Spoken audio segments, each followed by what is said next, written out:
Once off-site, the first thing he did was to set up a meeting with an international patent law firm. He did not want to make any mistakes or do anything that would cause any delays. After the meeting, he realized the process was not going to be easy. It was full of all the paperwork and legal jargon that he had always so detested. Not only that, but it would be a very costly endeavor, and he did not readily have that kind of money. So he began to make some inquiries with corporations that were in positions to benefit from his discovery in order to get some financial backing to proceed. Soon, the word was out in the corporate world, and once it was realized what he had discovered, offers began flooding in. Everyone wanted a piece of that profit, and of course, there were some very powerful corporations who did not see this discovery as particularly advantageous for them. The ability to store massive amounts of electrical power was not something that was in their best financial interest. These were corporations in the power industry, oil industry, coal industry, natural gas industry, auto industry, and the nuclear power industry. If electrical power generated by free sources such as solar, wind, and wave made it far more affordable and practical than other sources, then the huge demand and therefore profits they were enjoying would soon dry up, and dry up quickly. They were not ready for this to happen, and if and when it did, they wanted to be in a position of control in order to drive the greatest possible financial profit. There was still a huge supply of natural resources for them to plunder and profit from before they had to move on to something else, and they wanted to squeeze every bit of profit out before they had to figure out an alternate way to make people pay inflated prices for something that technology and nature could produce easily and cheaply. Coen was offered a huge amount of money from these corporations for the patent of his idea. This was not a hard sell. Coen had no interest in all of the patent details and all of the business negotiations and legal contracts that would follow. He was only interested in getting the credit for his discovery and being hugely financially compensated for it. He was an engineer and a scientist, not a business tycoon.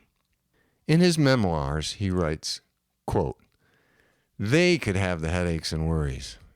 This was their game. They already had the resources in place to capitalize on this. Therefore, they could implement this for humanity far quicker than I could. The world could be enjoying the benefits of clean, cheap power before anyone had imagined. This was even better than giving it to the cooperatists. These companies had the financial means necessary to convert the existing industry into a safer, greener, more cost-effective one." End quote. And this was their pitch exactly. This was the rhetoric. This was the appeal. And given the blinding amount of money they offered, this was an easy sell. Once they were legal owners of the technology, they shelved it. It wasn't going to see the light of day for many decades to come. And when it did, they would decide when and how it would happen. They would control and dominate its use, charging exorbitant amounts of money, becoming more powerful than ever. Coen didn't pay much attention after the sale.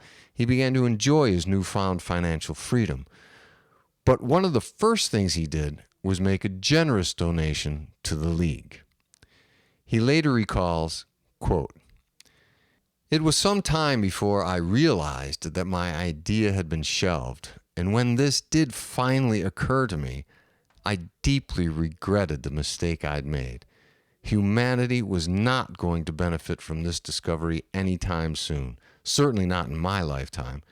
And when it finally gets introduced, it will not be inexpensive, not for the consumers. These companies will increase their profits, not decrease their fees. The common people will not overly benefit from this, but simply end up paying for it all, as always, making the rich richer.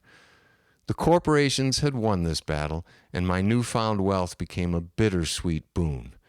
Pangs of guilt followed me wherever I went, interrupting whatever I did. I needed retribution. I needed forgiveness, mostly from myself. I held myself firmly accountable for this mistake, this tragedy, for letting dreams of wealth cloud my better judgment. My first thought was to give the technology to the League. They could at least benefit from it in Alpha City. They could use the technology to handle all their power needs. Limiting it to internal use only, they could probably get away with that. But because of the patent, they couldn't sell the power derived from it to the outside community. Still, it was at least something. And who is to say that anyone outside Alpha City had to know? This technology would completely eliminate any dependence on their current oil-powered generators. End quote. So he went to the League with this in mind. The League was grateful and receptive and wasted no time putting Coen's discovery into practice in Alpha City. Coen supervised the project and soon had the system fully operational. Power generation for Alpha City was now essentially free. They continued to sell what they claimed was excess to the surrounding communities at a minimal cost. However, it didn't take long for suspicions to arise in the industry, and when it did, the League and Alpha City braced themselves for the patent infringement lawsuit that would swiftly follow. Coen used his wealth to battle this attack. The resulting international legal proceedings received worldwide publicity. The world was watching. Neither military skirmishes, international economic issues, nor natural disasters were able to divert attention from this monumental lawsuit. And this turned out to be disastrous for the patent holders. Legal counsel for the patent holders held that Alpha City was a business. They were charging guests to stay there, and even if they weren't, they were still infringing on patent rights by supplying power to residents in Alpha City. The defense maintained that power was being supplied to residents of the city at no charge, and that no one was profiting from the guest fees.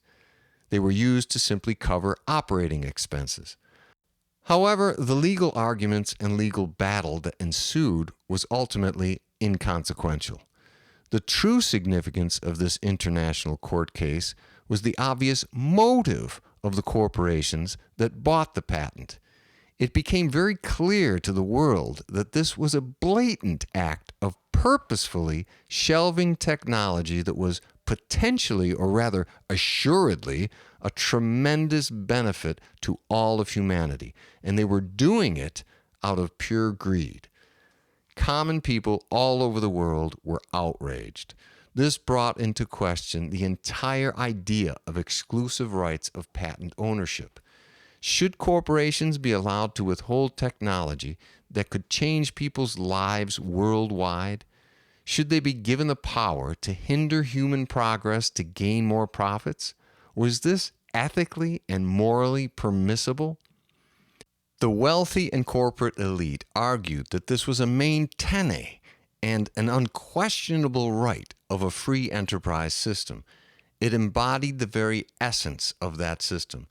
The idea of ownership was a given in free enterprise, as well as any sort of democratic ideology of any kind, and to question it undermined the entire fabric and foundation of the idea of society in general.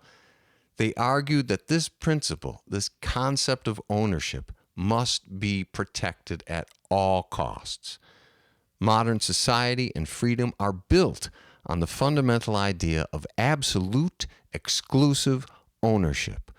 Without it being guaranteed and secured, society, as it is known, would cease to exist.